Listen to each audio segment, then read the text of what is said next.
Hi everyone, welcome to another episode of RawRadiantHealth.com, and I'm Natasha St. Michael, and thank you so much for joining me. So it is Monday, and I decided today I'm actually going to address a question I've been asked quite a few times, and there's a lot of questions I'm still trying to get to. So if you've written to me and asked me like questions months ago, I have it on a list. It's just that there's a lot of questions and I'm trying to get to them. So eventually I will get to your question if you've written to me. And today I want to get to a question that I've been asked quite a bit, and I know a lot of people would benefit from hearing my answer. And the question was a personal question. It was whether I've fallen off the raw food diet at all. And has there ever been a point where, you know, I jumped into cooked food?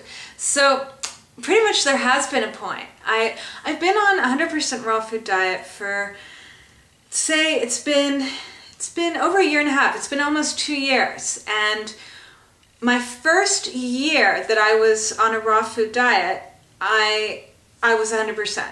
And I was really, really strict. I actually do better, sort of like, I'm not good with having like a gray area. I need it like either black or white. It's kind of like, you know, you're raw or you're cooked. There's no in between. I'm a little bit of, I guess, like an extreme personality, and plus I like things to really be sort of straight, and I find that like if I'm not one of these people that it's like, oh, if I go a little bit this way and I have a little bit of this, I'm gonna stay all right. I'm like one of these people that's like, if I have a little bit of that, then I fall off completely. So I'm better off just being like, I can have this and I can't have that.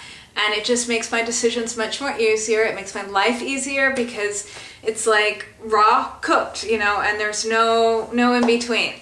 So my first year I was 100%, I had no problem with it, I loved it. And also I come from a background of, I've been vegetarian for over 20 years, so, you know, for me I wasn't giving up the meats or any of that. That's already, you know, that's not even part of my consciousness pretty much. So, but the thing is that I had one little weak link, and it was a major weak link in my life, and that was I was a smoker. And I've been a heavy smoker. I was a heavy smoker, I don't smoke anymore, but I was a heavy smoker for many, many years. I would say almost 20 years, okay? And I'm talking like chain smoker, bad, like terrible, terrible, terrible. And this is just one thing in my life that I had the hardest time overcoming. And when I went onto a raw food diet, I was hoping I would let go of my smoking habit with it.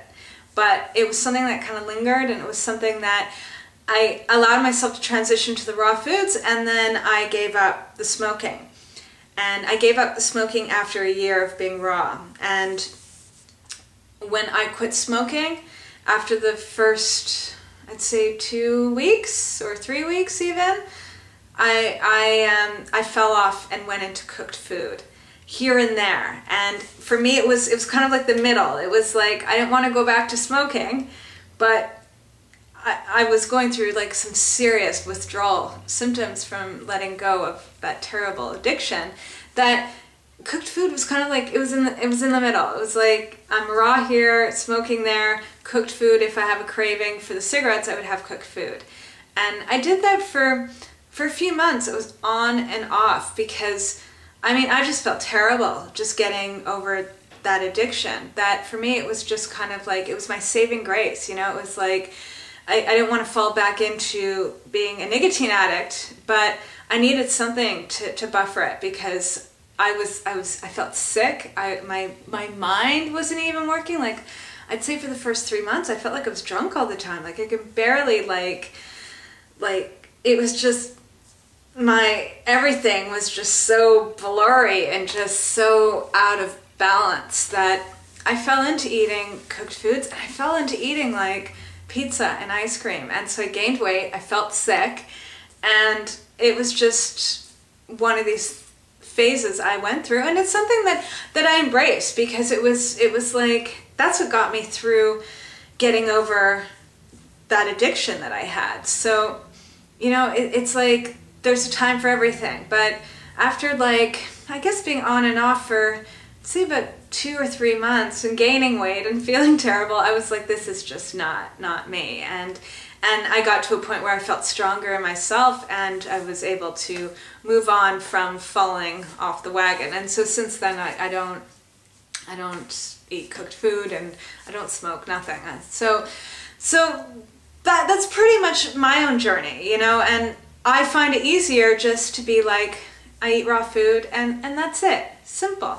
I don't, you know, for me, it's like the moment I start saying, oh, well, I can, you know, have a little bit of that and I can do a little bit of this, then it's like the lines become like faded and things just become, I don't know, just, it would fall, I feel like I'd fall off balance. So I'm just one of these people that it's better to be kind of strict about what I do and what I don't do. And it's just helped me to maintain a healthy and good lifestyle. And the main thing is that I have to say too that after being like vegetarian for so many years, like I never crave meat, and I don't even notice meat. Like it's like so out of my sphere. Like everyone around me eats meat, but I don't, it's like I'm not affected by it. And that's another thing that I experienced being on raw foods is that, yeah, you know, at the first few months that you're on a raw food diet, you know, and you see people eating cooked food and you smell like the aromas and it reminds you of certain things that you once loved and you're craving this and you're craving that. If you stick with the raw food diet for a few months, just a few months, you'll notice that after a while, like, you know, cooked food, you don't even notice it. It's almost like it becomes foreign to you. And it's like just something you choose not to eat. And as time goes by, it becomes less and less of a struggle and just part of who you know, how you live. And that's it. Simple, simple, simple. And if you do fall off, it's all right. You just get back on, you know? It's like, for me, what I went through in my experience, you know, like months ago, you know, it was just something I went through, and I'm happy I went through it, and I moved forward from it, you know, like I'm not going to beat myself down. You know, it's part of the learning curve, and it's part of the growing experience. So, you know, you learn from everything, and it's just important always just move forward. So I'm wishing you guys a fabulous, fabulous day, and I will see you tomorrow. Bye.